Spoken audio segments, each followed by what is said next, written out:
and thank you for checking out Prairie View Wealth Partners.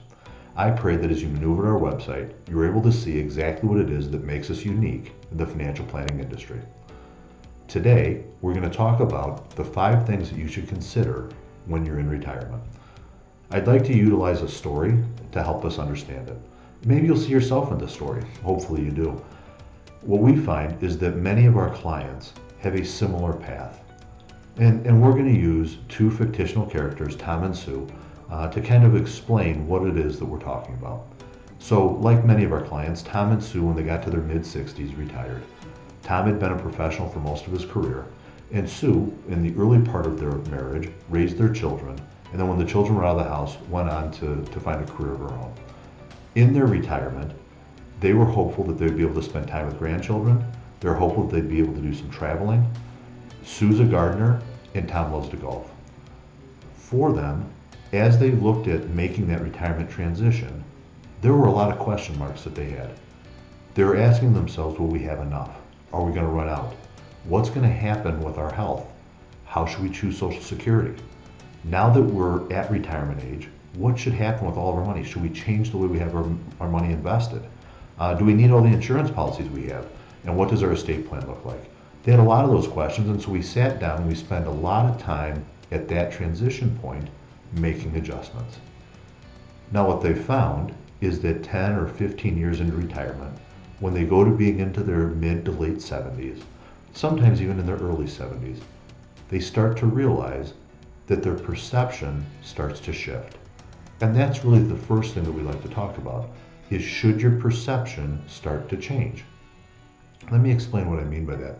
So for Tom and Sue, for the last 12 years, they did all the things they had on their bucket list. They traveled frequently. They saw grandchildren start to grow. They got to see all their baseball games and soccer games and all that kind of stuff.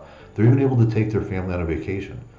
And now that they're getting a little bit older, they're realizing that they don't want to continue to do some of the things that they started doing. Meaning they don't have the desire to travel to Europe as much as they used to. They don't have the desire to spend some of the money that they were spending early on in retirement.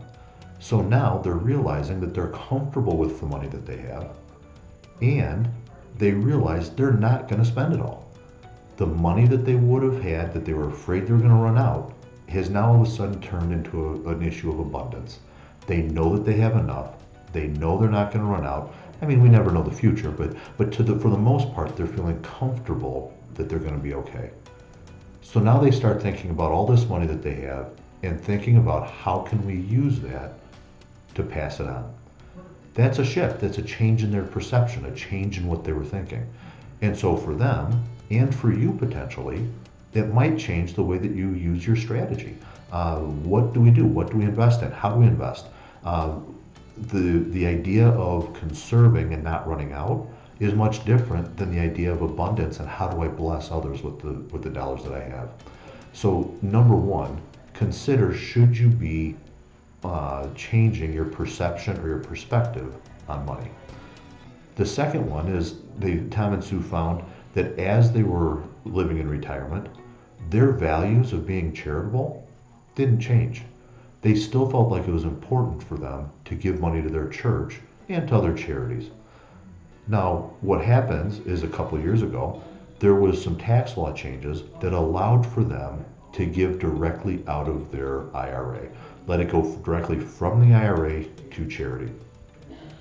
For them, what it meant was the combination of that with the tax law changes that came under President Trump, they could no longer deduct their charitable contributions. So what was happening was the money they were giving away to church, they took from the IRA, paid tax on it, turned around, gave it to church, and did not get a tax deduction. Well, what they started to employ now is we talk to them about what's called a qualified charitable distribution.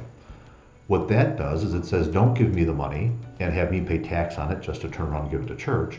Instead, let the money go directly from my IRA to church, no taxes being paid.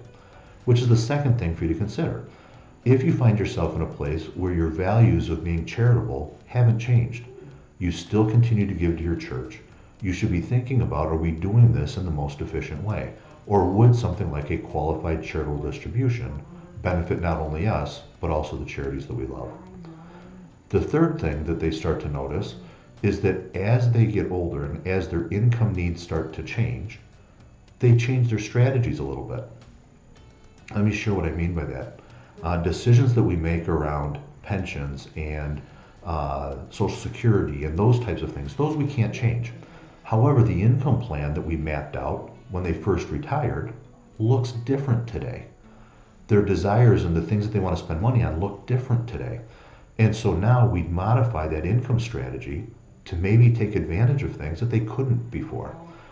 Meaning they were thinking for a long time that they could not contribute to a Roth IRA.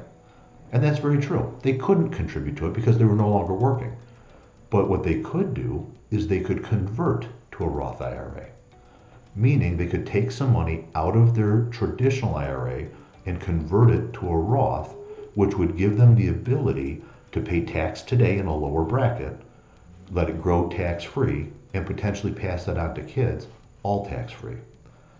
So the other consideration for them was, is our income plan the same? Or now that we've been retired for 12 years, should we start looking at how we're driving our income, what it looks like, and does that create other opportunities for us to take advantage of?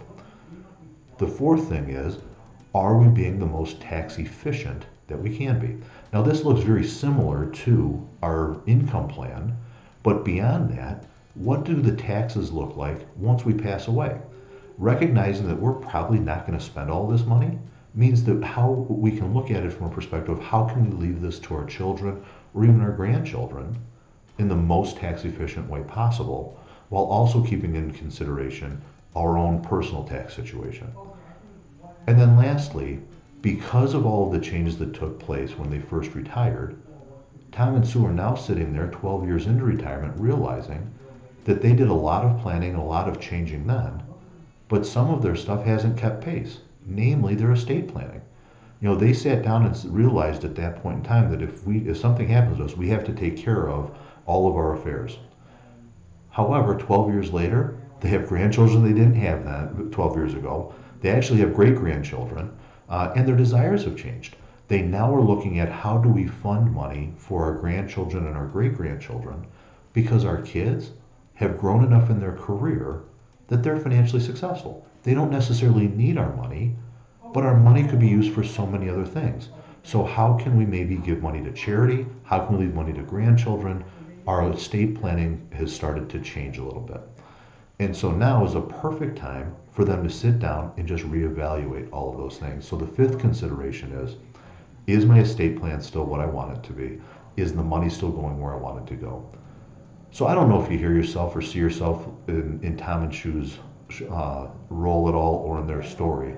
I know you have your own story.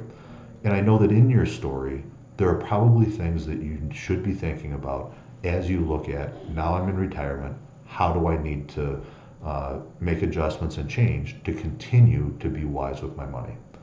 Here at Prairie View Wealth Partners, we want to be your guide. We want to be your partner to help you live your legacy with confidence. So thank you for taking a look at us again. And if you have any questions, please feel free to reach out.